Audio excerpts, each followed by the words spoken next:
Hi guys, welcome back to the channel, hope you're all smashing it. So today, just down at the unit with the F31, so we're going to do a quick little video on it.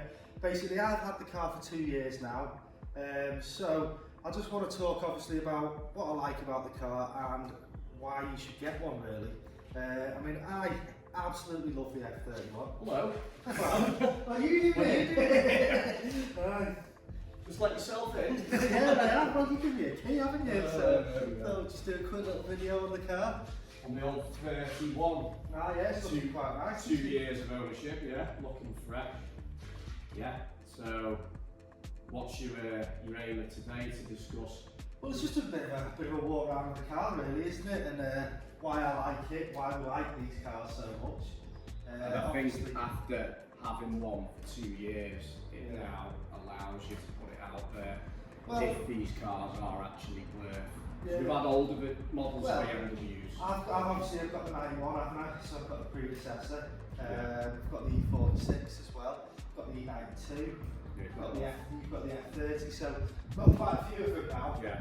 And obviously, it's what we really think about them, isn't it? Yeah. I mean, we obviously love them because we've got loads of them. Obviously, but it qualifies you after 2 years. I think you know the ins and outs of the car, and if someone is looking at buying one, you can, people do reviews on cars, but it's like, here's the car, review it. You've actually driven it for 2 years, know the ins and outs. You're mechanically minded, you know what's going on. So let's crack on and have a little look at why you love the F31. Right, Tom, so I've got to prompt your questions now. How much did you pay for it? I paid $14,000 for this. Now that was literally 2 years ago. Obviously that was during COVID, when the car prices were going absolutely astronomical. I tried getting money off this when I bought it, but the dealership wasn't budging whatsoever. There was actually a fault on it, which I picked up when I took it for a test drive, and that was the lane assist. All that was this mirror was faulty. Now I said to the dealer, knock $1,000 off it and I'll take it now. He said, no, selling it for full price, but I'll fix it. And it actually cost him about 1,200 quid. That's literally just for the mirror. Without any of the internals or anything like that. But at least I've got lane assist, which I never use. To be honest, I think it's pointless, but it's an option. It could be a selling point. Yeah, it could be a selling. Well, it is a selling point, isn't it? I mean, I do a lot of town driving really with this car. So I've done a fair bit of motorway miles with it. Absolutely love it on the motorway. Just munches the miles up. Obviously, with it being a 3 litre, fuel economy's good on it. You've got the power on tap when you need it. If you're ever getting one, I would say go for the 3 litre diesel. Which is what this is, if you're not already subscribed to it. Yeah. So, I mean, why didn't you go for a 3.5? That's the question I always get asked. I was thinking about it, but they're more expensive and you've got 2 turbos to contend with if anything goes wrong. Whereas obviously with this, it's got the twin scroll turbo, and if you get it mapped, they're literally 335D power. I've recently got this one mapped with the stage 1. As part of that, he's also turned the EGR off. So the EGR's not actually, well, it's on, but it's not doing anything. So I'm quite happy with that. I probably will delete it at some point, but I don't think I really need to. Now, a lot of people go for 2 litre diesels. My brother's actually got an F30, it's one of the SE, so it's not an M Sport, 2 litre diesel. He absolutely loves it.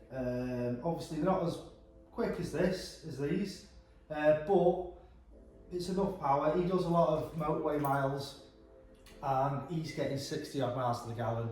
Whereas with these, you're probably going to be getting, I get around about somewhere between 30-35 miles to the gallon town driving. Martin's obviously on 50 miles per gallon, but he does a lot more motorways, that kind of stuff. So even though it's got the bigger engine, you still get a decent consumption out of them. So that's another plus. Certainly another reason to get them. And like we always say, you've got the six-cylinder engine, 3 litre, 6-cylinder. You've got power on tap. Now, I say, just had this Matt, it's taking it from, I think it's 256 brake, up to 310. Now it shows more on the sports dials, but it's supposed to be a 310 brake horsepower. That's also taken up to about 650 Newton meters, so it's a lively car, like the Tourings. The main reason we got this one was basically I've got a dog, so it's better, you can go in the back, it's got all the dog guard and everything, so if you're taking him for a walk, absolutely got mud everywhere, it's all contained in the boot. Obviously Martin's got the F30, love the look of those, but I just fancy the Touring. Obviously I really did like this as a Touring, so I've actually bought the 91. This is general everyday car. Now that's also a 330D, if you've not seen on the channel. But yeah, we'll do a quick walk around, obviously show you the looks of the car. I think it's pretty much going to be a timeless shape, this one. A lot more aggressive, but it's also kind of got the sharp looks on the front. So we'll do a quick walk around on it, and just show you what it looks like. Right guys, so as Tom said there in the video, they are pretty much a timeless shape. Now this is an M Sport, which Tom obviously wanted. Yep. It's got to be an M Sport, hasn't it? It just looks so much better. I mean, look at the front end. Yeah. Obviously, I've added a few bits to the front end. Really love the lower splitters. Was a bit unsure of these when I fitted them, but they have really grown on me. I do quite like them. Yeah. Obviously with this one as well, we put the black grills on it. Yeah. And the blue V-brace. Yeah. Now obviously this one is the higher spec, so you've got your xenon lights. Yeah, but a lot better these than actually move as you're cornering, so as you're going around a corner the lights will actually follow the road. Brilliant. So I was quite happy with that on this. Obviously it's got the power folding mirrors, you've got your lane assist on it. You got the 18s. You've got the 18s on it. To be fair, you've gone for the 19s, haven't you? With a slightly lower profile on the tyres. I'm really happy with these, and I do like the look of them. I was thinking of putting the black ones on, like you've seen from the other videos. I've got exactly the same wheels on the E91, but the black, the Martin's old ones. But to be fair, I do actually quite like them with the silver wheels. Yeah, no, a lot of people do. It looks quite nicely standard. I have actually got the side the M decals to go in the sill here. Not fitted them. To be honest, I'm unsure about fitting them. The only other mod I've done with this is the rain guards. I really like these on the Touring. It's great for me because I do quite a bit of town driving. So obviously if your window's down slightly, rain's not going to get in. You don't really get any wind coming in or anything. But the only thing, if you do motorway miles, once you start getting around 70 odd mile an hour, you can hear a wind noise from these. Yeah. That's pretty much standard with a lot of them. So that's why a lot of people don't like them, but I quite like the look of them. Obviously this one hasn't got the tinted back windows, it's just got this standard, like almost greeny tint to it. An option, isn't it, on the old privacy glass, like factory option. I have toyed with the idea of getting the windows tinted, but I quite like it with the standard look. I mean, maybe that's just me getting a bit old, but I do like it. Also with the Tourings as well, it's something I did notice with the car. Obviously, because you've got this lump at the back, your visibility isn't quite as good. You know, when you're reversing, that kind of stuff. It's just something I've found. Obviously, you get used to it as you know the car. That's another reason why I didn't really want to get the windows tinted. But this one's got the front and rear parking sensors on it. So to be honest, you shouldn't really be bumping into anything. Obviously, that all comes up with the reverse camera and everything on the screen. This one is a pre-LCI because it's a 13. So your LCI versions, there's a couple of little subtle mods. It's mainly the rear lights and the front headlights are slightly different, certainly with the Xenons, but it's not a massive difference, is it? It's not a massive difference. Other than that, I think there's meant to be a slight difference in the bumper. I've read that. Meant to be I've read that. And there's something with the dash as well. Did you get a piano black or something? I think so, in the, I can't remember. But other than that, your basic shape of the car is identical. Yeah. So. And like you say, it's a timeless shape. They're a good looking car. Yeah. No one can really argue with that. They're a great looking car. Front, rear and side. They look fantastic. I really like them. Now obviously with this one as well, you've got the comfort access. So you've got all the keyless entry. Yeah. So as long as your key's in your pocket, just come up to the door, open it, and it'll unlock.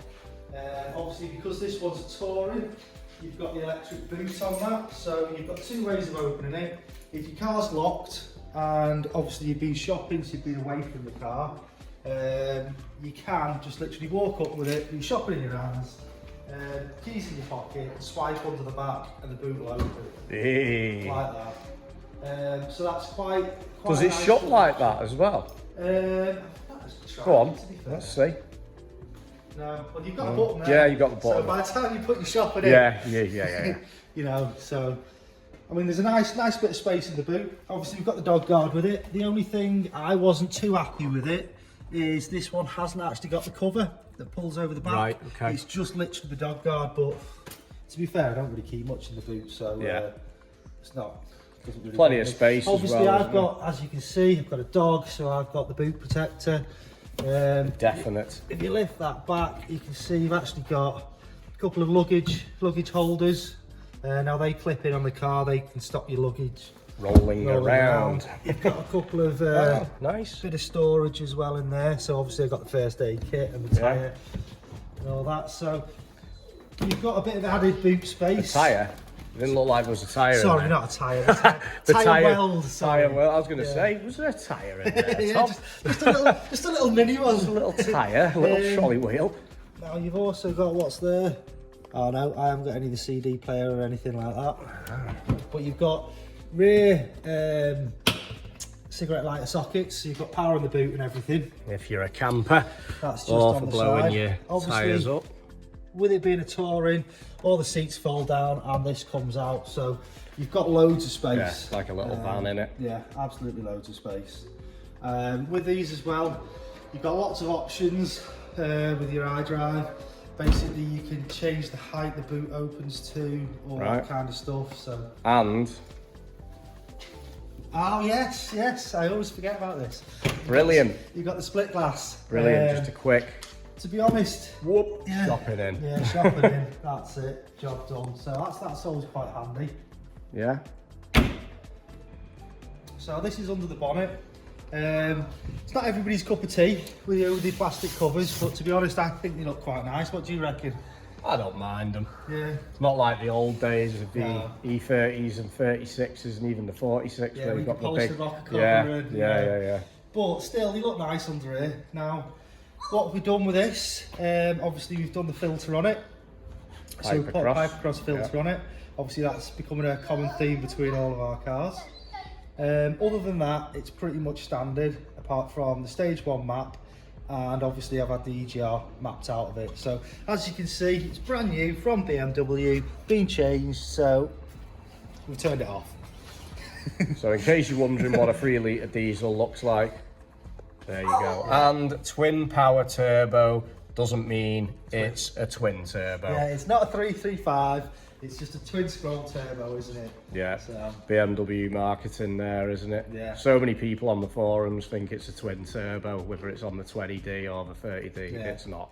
It's just done for torque, isn't it? So you've got low down torque, you've got your big end power.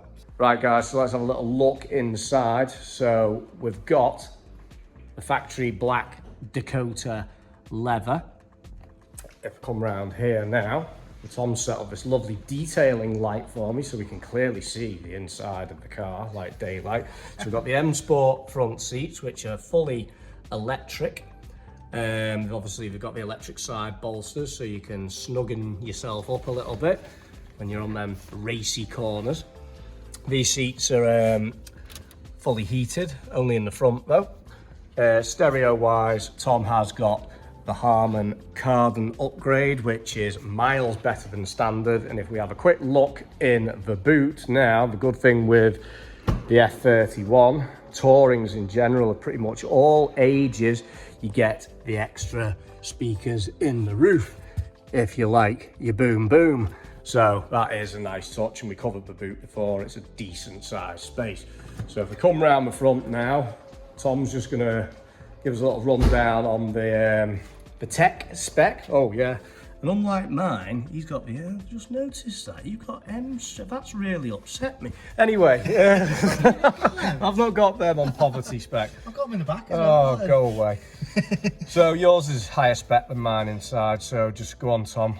Yeah, so basically, obviously, we've got the larger screen, so we've got the Pro Nav screen. Obviously, that's on the sat nav at the minute. We've just had that updated by Gareth, BMW Tech Services. Yep. Grab him on Facebook and Instagram. He can do that for you. With this one, obviously, you've got your, if you want a radio, we've got your DAB on it. You've got obviously AM and FM, like most other cars. With this one as well, I've got the media option. So if we click on that, we've actually got free view. Now, I've coded that out so I can, well, the passenger can watch it while they're driving, because obviously I won't be. Safety first. Yep. What else have we got in here? So, obviously, you've got your ZF8 speed box. Now that's got all your settings. So you've got your Eco Pro, Martin's favourite. You've also got Comfort, you've got Sport, and you've got your Sports Plus, which basically turns all your traction off. With these as well, you can flick it over to the side, which kind of puts it into Sports Plus in any of the modes. Gives you a little bit extra power. You can actually use your gear stick manually as well. So if you were towing or anything like that, you've got your up and down. We've got the paddle shifts on this. Yep. So you can also use that while you're driving. You've got your full Bluetooth on this. So obviously you've got your little button, you can press that. Basically shout a command at it. Commands. Yeah. You've got your volume on this. You can go scroll through all your modes. You've got your sorry to interrupt. I like on these the little phone button. You press it once and it just gives you like your last call. Yeah. On the you don't have to start going through the iDrive, so you can keep your eyes on the road. What are you doing? I'm just messing about with stuff. But and then if you press it again, it then kind of goes through your recent call list. So I just think it's just ease of use. You're not having to go in the iDrive and start basically. Well, you can actually, because you've got your glide touch on these as well, haven't you? Yeah, I've set it up, but I never basically, use as you put your fingers across, it'll tell you what you've got stored in there. So obviously, I've got my home gate, I've got Liz stored in there. They're the main ones that I'm ever likely to ring. Yeah. And obviously you've got your dual climate control as well. Yeah. Which is nice and simple, easy to use. And this one's got the piano gloss black trim. And obviously you've got your factory M Sport steering wheel, which Tom said he's got a new horn from BMW, but it's I think actually an airbag. An airbag, isn't it, mate? Yeah, well, it's still a horn though. If you press it, there you go, it's a horn. But yeah. So it's not a bad place to be inside the old. You're actually missing a few extra things. Go on. Sorry. So we've got the auto main beam. Yeah. So that's an optional extra as well with it. So if you're driving down a country road, you can have your main beam on. As soon as it detects a car coming in the opposite direction, it drops it to dipped. Right. And then as soon as the car's gone past, back onto main. So that's quite a little handy feature.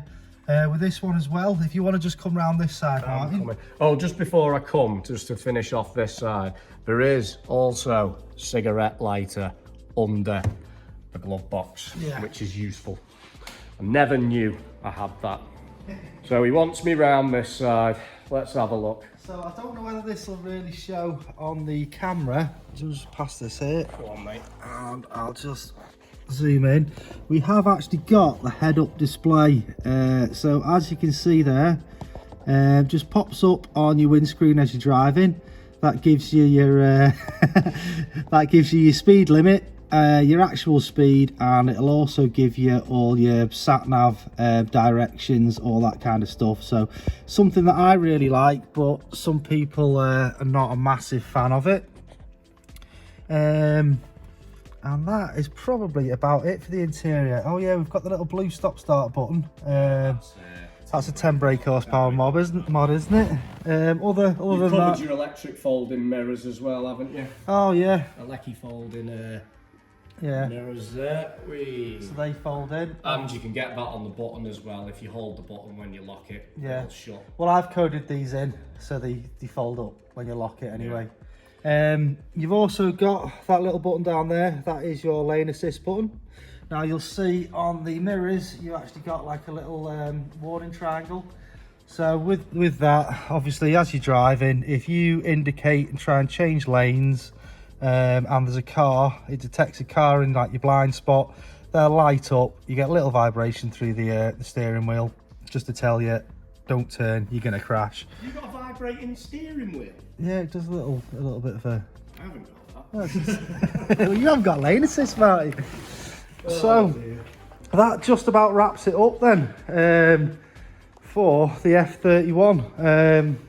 I think we've covered most bits on that, haven't we? Yeah, it's a nice car. One thing we forgot to mention, obviously, when you're buying one of these, is you can have the M Performance upgrade braking system, which comes with a blue caliper. Oh yeah, we've got the poverty spec, haven't we? Ones, which do the job, don't get me wrong. Well, I think pretty well. The M Sport ones, don't they come pretty much as standard on the X drives, the 330D M Sport X drives? I think they do. I'm pretty sure they do on the LCI versions. Yeah. But obviously, another thing you forgot to mention is this car is rear-wheel drive and not X-drive. True, and that's the way I like it. You know what? I've seen quite a few F30s over the last few days on the motorway, and a few of them have been X-drives, and it is a noticeable difference on ride height. Yeah. They are sat. There's a good clearance from finger to tyre in the arch. Like it's these do sit a bit better, I think. Well, they do. Well, they do. It's a fact, isn't it? So overall, 2 years in, would you honestly recommend someone to go out and buy just an F30 in general? F31, sorry, in general. Definitely. I mean, I absolutely love it. Any problems? The only problems I've had with this, for the first MOT, the rear shock was leaking, so I've had that replaced. Obviously, when I bought the car, we had the issue with the lane assist on the mirror. Now that was all sorted. Other than that, it's flied through 2 MOTs, and to be honest, it's been a lovely car. I would definitely recommend one, whether it be an F30, F32. Obviously, this is an F31. I love the Tourings, better for family, and I do actually really like the shape of them. But yeah, I would definitely recommend a BMW. Obviously, as you can tell from the channel name, we'd always recommend a 330D. Definitely. But I mean, that's not to say, as I mentioned at the start, my brother's got F30 20 diesel. He absolutely loves it. Great cars. They are great cars. You can still get those mapped, decent power. I think it does take about 250, I think, 240 odd. So then you're getting close to 330D power, really. Yeah. Obviously, we've had ours mapped, so now we're taking up to 335 power. Factory 335. Yeah. So yeah, I'd always go for the 30 because it's the happy medium. yeah. I get why people go for 35s, fantastic cars, and I also get why people go for 20s. The great on economy and the great on insurance. I've had quite a few people mention on the channel, the prices of insurance for just a 30D, never mind, and 35's ridiculous. Yeah, well, my insurance has just come up from this. I think last year it was, how much was it last year? It was 800, I think it was. Right. This year, the same company quoted me 1,005. But I've actually managed to get it for 680. Oh, Brucey bonus. So, obviously, that's full no claims, think it's got about 20 odd years, no claims. That was your 41. 41. Yeah, obviously there's a gate on the drive as well, so you know. Extra security. Yeah. And a lot of it does depend on where you live as well. Yeah, it does, definitely, 100%. Obviously, if you're down south, you're probably going to be paying quite a bit more on insurance. Yeah, inner city, stuff like that. But yeah, so overall, 2 years in, you can honestly say.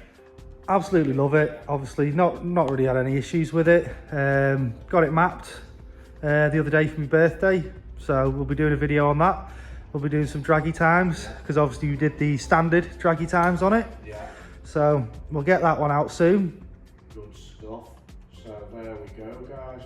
That's Tom's little review of his F31. Obviously, if you've got any questions about the old Tourer, drop in the comments and Tom will be happy to get back to you. And yeah, we'll wrap up today's video there. Anything else you want to add, Tom? No, I think we've covered just about everything. Yeah. Finish it off then. Right. So as always, like and subscribe, and we will be catching you in the next one. See you later. See you later.